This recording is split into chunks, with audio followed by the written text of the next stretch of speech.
Hi everyone, Leon here. Welcome back to my channel, the channel that inspires learning. Today, the book I'm going to share is Persuasion by Dr. Robert Cialdini. Now, Dr. Robert Cialdini is widely regarded as the godfather of influence because of his years of scientific research into the psychology of influence. He is also the author of the book Influence, that has sold more than 3 million copies in 33 different languages. Persuasion is like an extent to his previous book, Influence. While Influence was written with the intent to inform people how they're being influenced and how they can deflect or counter it, Dr. Cialdini has since received a lot of requests to harness this power of influence or persuasion. Therefore, this book, Presuasion, was born. Let me give you an example from the book. Dr. Cialdini is a very hands-on person, and in order to understand more and study more about the psychology of influence, he actually infiltrated into a number of companies of their training programs to teach their salesperson techniques and all that to influence people, right? There was this particular training that he went to. He shadowed this top sales of the company, and he didn't actually see any particularly different things that he did from the usual. However, he did note that there was this very strange behavior from this salesman. Every time he did a presentation in the homes of customers or potential customers, he would forget something. He would say, "Oh, I forgot this document and it's in my car. I forgot this, I forgot that," and it's always in his car that he needs to get out of the house to reach his car. And most often than not, it involves the owner giving him the house keys. Dr. Cialdini was very curious. Say, how can someone be so forgetful? He asked the salesperson, "You cannot be always forgetting things. There must be something that you're doing that you're not telling me." And that's why this salesperson was very reluctant and revealed that what he does was to associate trust with the customer. Now think about this. Who would you give your door keys to? Usually it's someone you trust, right? Even though this technique is not so ethical, but it's one of the central ideas or concept of persuasion, where our audience are influenced in our decision-making process before we are being persuaded. Another interesting example is about this online furniture shop that wants to sell more of its more comfortable and quality sofas instead of just inexpensive ones. So what it did was a simple tweak to the wallpaper of their landing page, right? They put fluffy clouds in the landing page, and visitors to their website now tend to prioritize comfort over cost.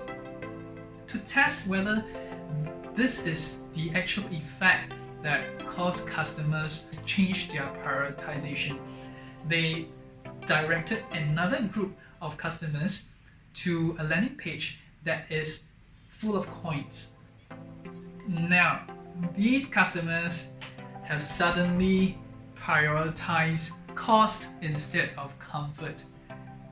I was mind blown. It's just a simple tweak of pictures in the background, and this was the result. Therefore, persuasion is like putting people in the frame of mind that prioritize what we want them to prioritize, which influence their decision making to our advantage. Now, how do you think you can make use of this to your advantage in what you are doing?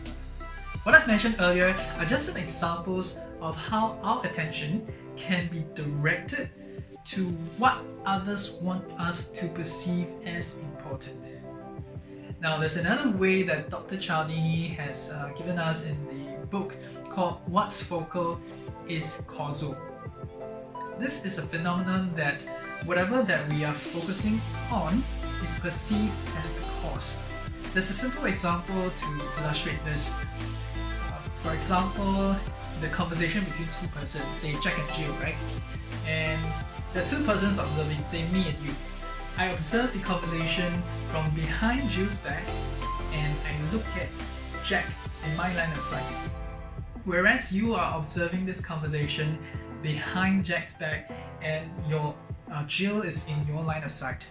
So when we come together and discuss as who is driving the conversation, to me, I will feel like it's Jack, but to you, you will feel like it's Jill, because our attention is being drawn towards whatever that is attracting our attention, and we will make the mistake of thinking that that is the cause. Now, this is something important that I want you to know, because there's an example in the book about false confession, where people are being coerced or tricked into admitting or confessing to a crime that they did not commit.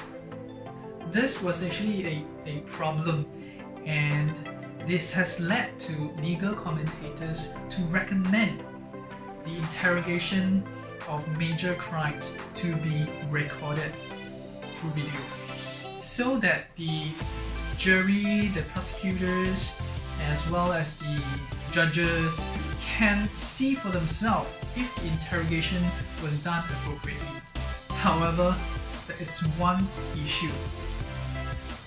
The camera is usually behind the interrogator and focusing directly at the suspect.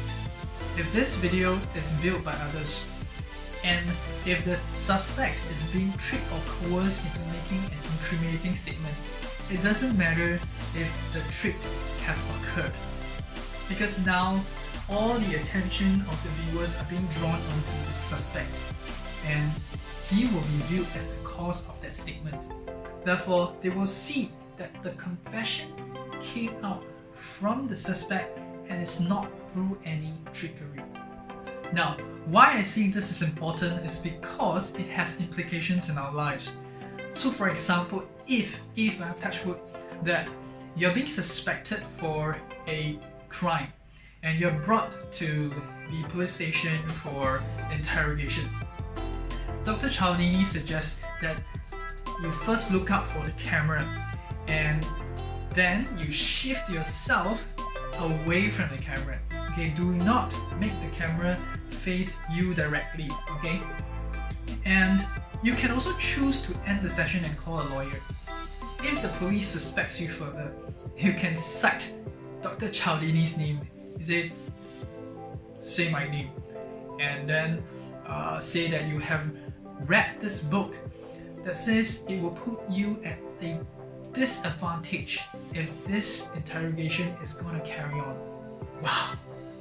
I mean, this is one of the biggest takeaway from the book I have, and I hope you will remember this lesson as well. I hope this video has brought value to you. If it did, give me a thumbs up, comment below, or share it with a friend you care about, because you're not just sharing a video, you're sharing content that could make a difference in people's lives. And remember to hit the subscribe button or the notification bell to be notified of my weekly learnings from the books I've read on relationship, business, and personal development. Thank you. Do check out these other books I've reviewed. I hope they'll bring more value to you and inspire you to bring out your best potential. If you like this, hit the subscribe button and be part of the journey to inspire learning. Leon here, wishing you well and see you in the next video.